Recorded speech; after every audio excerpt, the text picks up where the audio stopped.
Okay, so today we're doing another Dear Authors video. If you're new to this series, basically, I am a reader. My channel is about reading books and sharing thoughts about books. And with this Dear Authors series, I just post on the community tab asking fellow readers, what do you think about this subject? How do you feel about it? And then readers come together and chat about it. If you're interested, I'll link a playlist up there as well as in the description if you want to watch some of the videos before this one. Also, this is my new setup. I don't know if I'm gonna keep it like this or if I'm gonna move things around a little bit. I might change the camera angle. I don't really know, but I'm also gonna be filming a few videos today, so you'll see it for a little bit and then we'll decide if I like it. Anyway, yesterday I posted on the community tab asking about romance, whether it's a side plot to a fantasy or a dystopian or sci-fi, whatever. Whether it's a side plot or if it's the main focus of the story, what works, what doesn't. I'm sorry to many people I know, but drama and cheating and lying in relationships does not make for a compelling story. It just makes me sad. A loving, wholesome relationship where people love and support each other, even though they inevitably disagree, is a good romance plot. I just want to point out that that is the #1 most liked comment. I feel like people are gonna dispute that and be like, but there has to be drama, but there has to be tension. And I feel like my favorite romances are the ones that tackle difficult subjects along with it. Letters to the Lost is about grief and figuring out your place in your family, as well as forgiveness. On the Fence is also about grief, as well as figuring out your own personality as the things that you love and the people you hang out with is changing and you're feeling like maybe who you are is changing, but that also feels disingenuous to the people who have known you for so long. I can't really think of any others now, but it seems like, oh, Pride and Prejudice talks about societal constructs and family dynamics and a whole slew of things. It seems like every one of my favorite romances they are romances, like it's a romance book, but it's tackling other subjects as well. Other things are happening outside of just the romance. And I think part of that is because I'm not an avid romance reader, so I like having things to balance that out.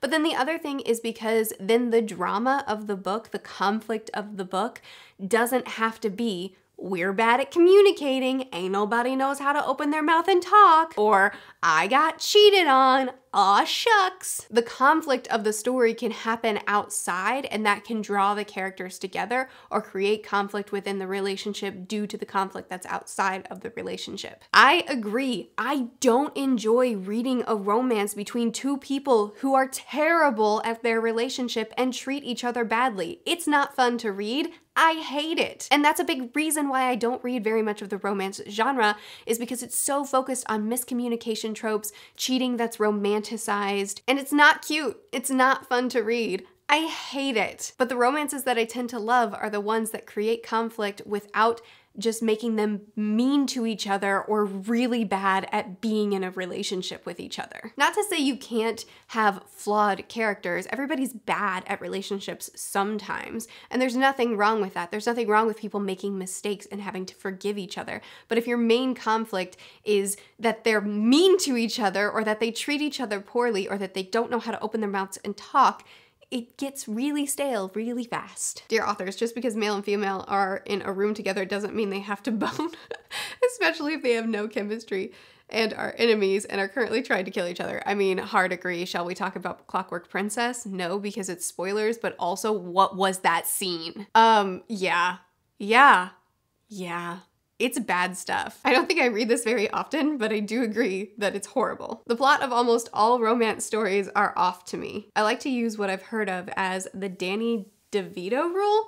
If a romance story becomes a horror story by recasting the lead man as Danny Devito, it's a terrible example of a good romance story. If it's still a sweet story, it's really romance. Very few stories pass this test. Danny Devito. So I'm gonna be honest, I don't think I've ever seen anything with this guy in it, which I know I'm gonna get roasted for.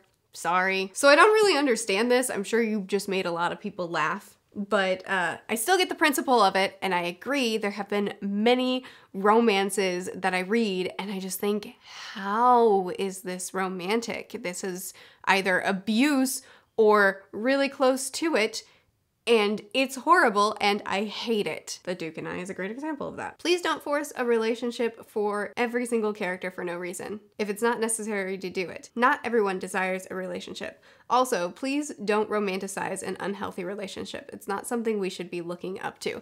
Yeah, the romanticization of unhealthy relationships I see all the time.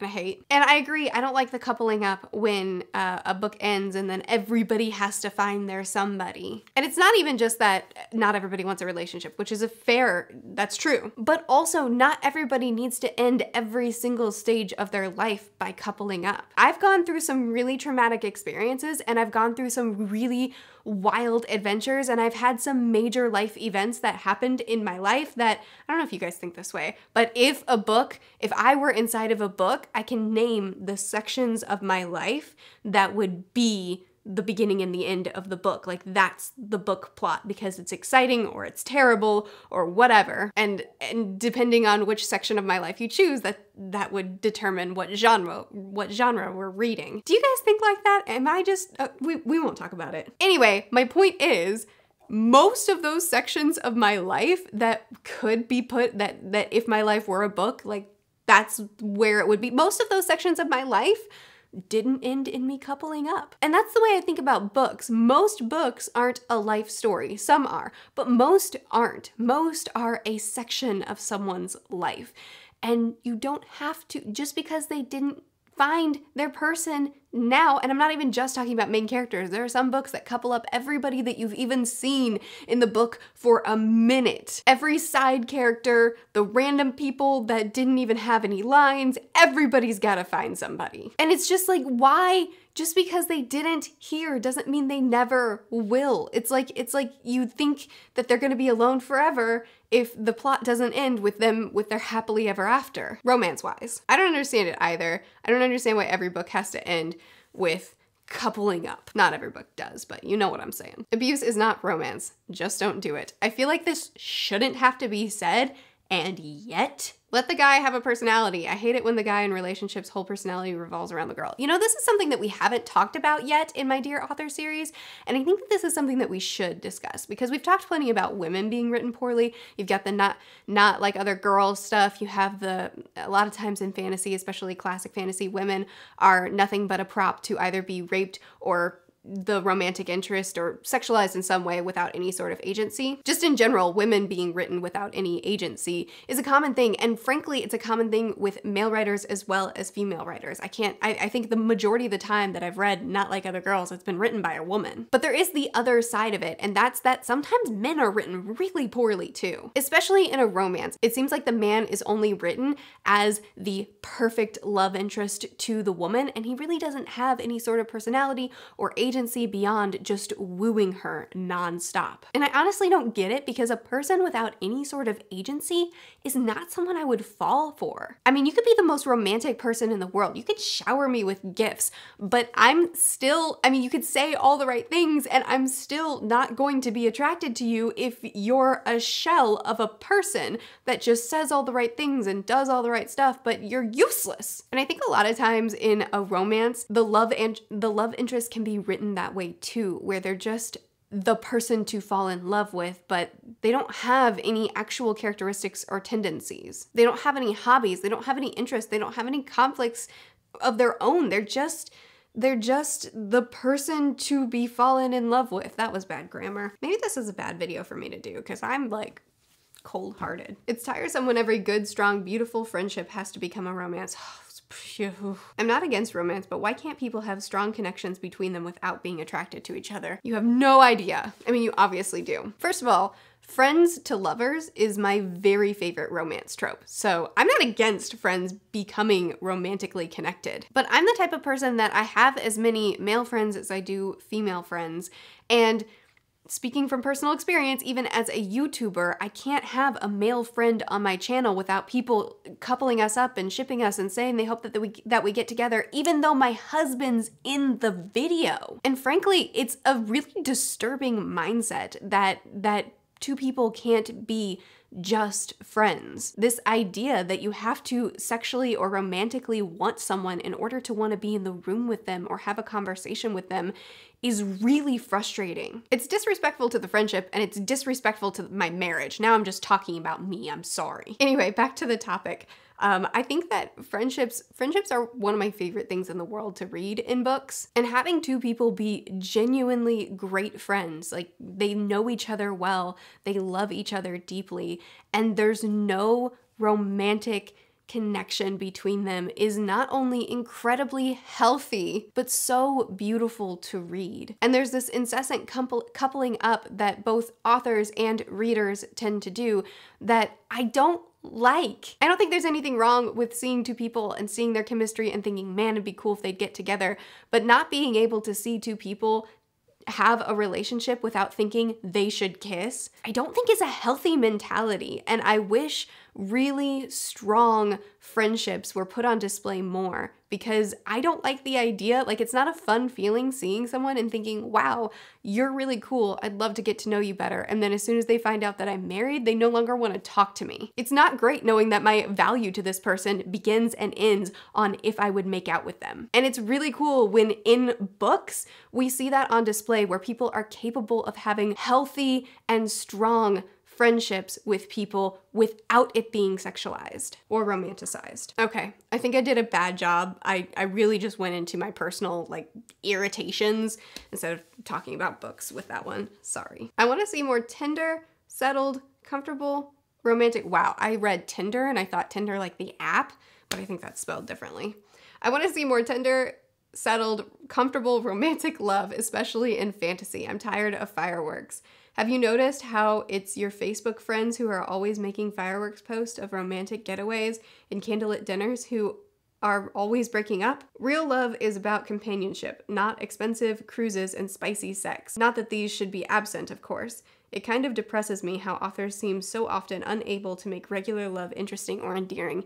This is interesting. I certainly don't think that going on a romantic cruise or having a big adventure together is a sign that it's not a real love, and I don't think that that's what this person was saying at all, but I should clarify that because that's on the internet. But now that you've said that, you're right. Especially if we're talking about a romance book, it oftentimes starts with them meeting and ends with them getting together, and them actually being together isn't part of the book, which I get because the beginning is such an exciting part. But I think a lot of my favorite romance, now I do enjoy watching people, like if I'm in the mood for a romance, watching them fall in love is a beautiful thing to read about.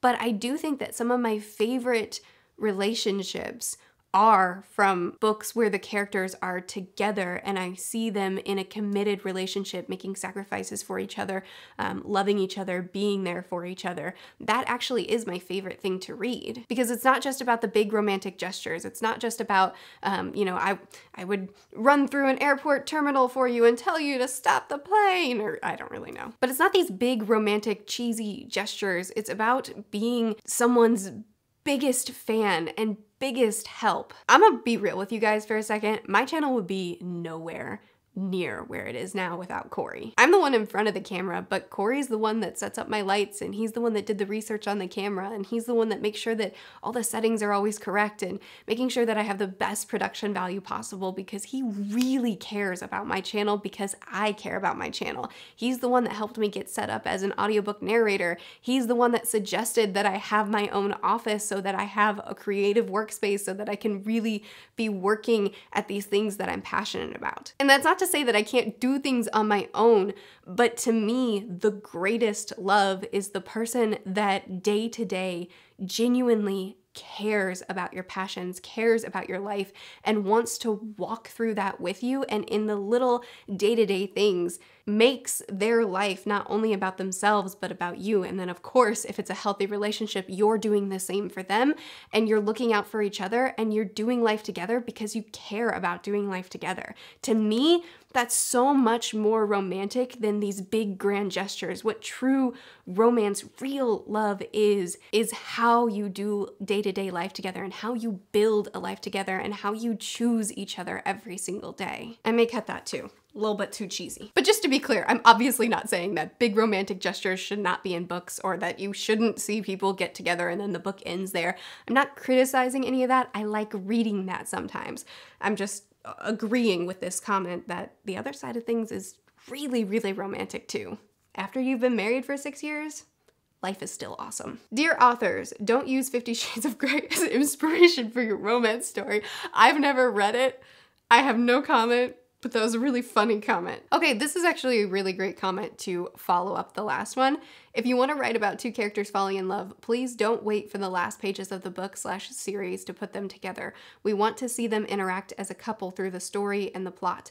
I mean, we love slow burn, but still. I also love slow burn, and I also love watching characters get together. But I agree, if they get together on the very last page, especially if they get together on the very last page and on that same page they say they love each other, make the I love you come at a reasonable time, please. But back to the comment. I think there's nothing wrong with having a story that's the beginning and the end of the relationship, but give us like 50, 40, 30 pages of them being together so that it can feel satisfying. It's so annoying when it ends on them finally coming together. I wanna like do that, but then also let me see a little bit of their relationship too. Let me see that this was all worth it, that they actually make sense together, that they actually work as a couple, and it wasn't just like, after all that, we were together for a week, turns out we were a bad couple. This is a good one.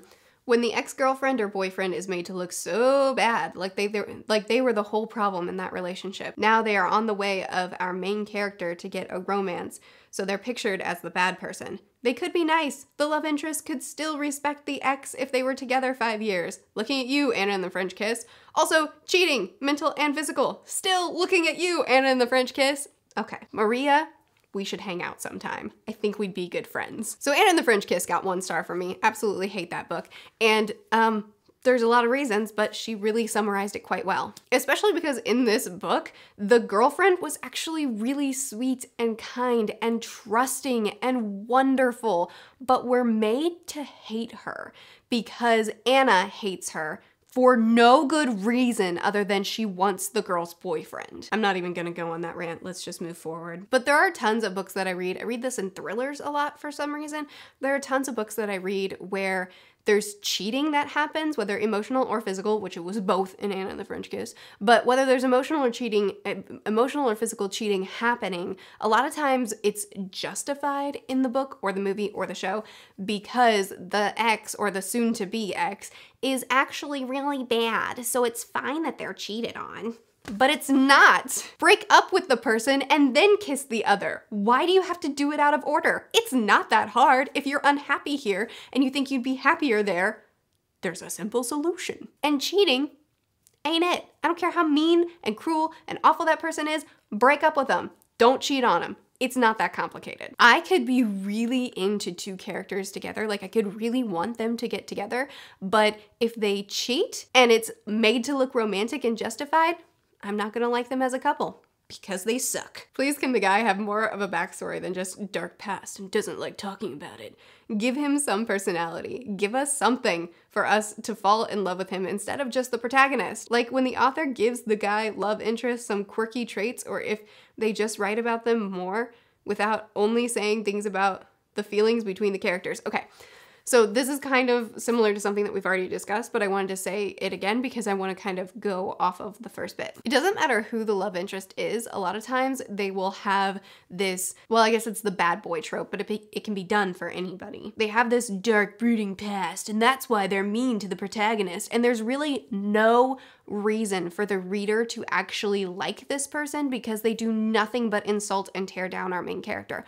But because our main character thinks they're hot, our main character loves them, and so then readers end up loving them too. And we're just told that the person is actually great with a dark brooding past, but we never actually see the person being great. And somehow readers still think, oh no, they're great. They just have a troubled past. Okay, this is a great clarification of what I was just trying to communicate. Characters that are said to be in love and so perfect, but the story never actually shows them being together and connected, etc. If you want me to believe two characters are in love and perfect perfect for each other, show them together and in love, interacting as a couple, even if it's just for a moment. So this is a common complaint I have for books. The Starless Sea was a book that I recently read, and I had this complaint about it, where the characters are said to be in love and said to be soulmates and need to be together, but we never get to see them fall for each other, and we never get to see them interact in a romantic way, and it's just told to us. And it's not just the Starless Sea, I see it pretty frequently, and I don't understand it, because if I can't be there, if I'm just told these characters are in love, but I never get to see it, I'm not gonna believe they're in love, I'm not gonna be connected with them, I'm not gonna be invested in them, and I'm not gonna care if one of them dies or breaks up or whatever. Best romance is the one where they actually have to work for and aren't compatible at first, but in growing as a character, they gain a deeper understanding and work through actual problems. Pride and Prejudice. I'm trying to find some positives here, but there's mostly just I don't like this and I don't like that, which is fair. People want a good romance. But I'm trying to find some positives too, so that this isn't just a rant video. I'm gonna read this one even though it's a negative. Consent! Consent, consent, consent! I hate that this even needs to be said. She said no, but meant yes? Assault. She said no, but still enjoyed it? Still assault! You can write consent without it being awkward. It's not that hard. I promise you. Disclaimer, I used she because this trope is more common with females, but I'm not saying it isn't a trope for guys as well. When Dipple Met Rishi, The Duke and I. Two stories I recently read and despised because the male love interest was assaulted, and it's made to be romantic. Nope, nope, and nope. But yeah, it happens to women a bunch too, although I can't think of any off the top of my head right now because those are the ones that I've read more recently. Even though When Dimple Met Rishi wasn't that recent. Here's a positive one. Things that she likes to see. Characters that feel real. Dialogue is so important in romance for me. Conversations that feel genuine. I despise insta-love in romance too. Give me an actual connection between characters.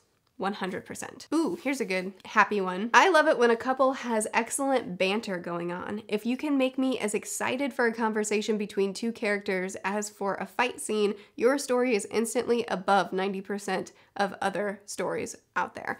This is a great one. When characters have great banter, when they can pick on each other, when they have a good back and forth, it is so satisfying and it will make me fall for them so fast. Basically, show me that these two are great together. Show me that they have fun together. Show me that they like each other instead of just, he's hot, she's sexy. Let's bone. There's a trope that I don't like that is specific for LGBT plus romances. When one of the characters is out and the second is not, and the first is like, I can't be with someone who's not out. I can't go back in the closet. That's just a plot device to delay them getting together, and that's annoying, especially if it leads to a bargain like, if you want to be with me, please come out to everyone, even if that puts you in danger. I don't care about your safety. I'm just a vessel for the author's need to find a way to make you come out for drama. I agree. How about let's respect each other? That'd be cool. Cheating. There's absolutely no way to make me disconnect from a character faster or make them less relatable to me than to have them cheat. If the point is to make me hate a character, surely there's a better, more original, and more compelling way to make them a villain. Especially do not try to romanticize being unfaithful in monogamous relationships. We've already said it, but we gotta say it again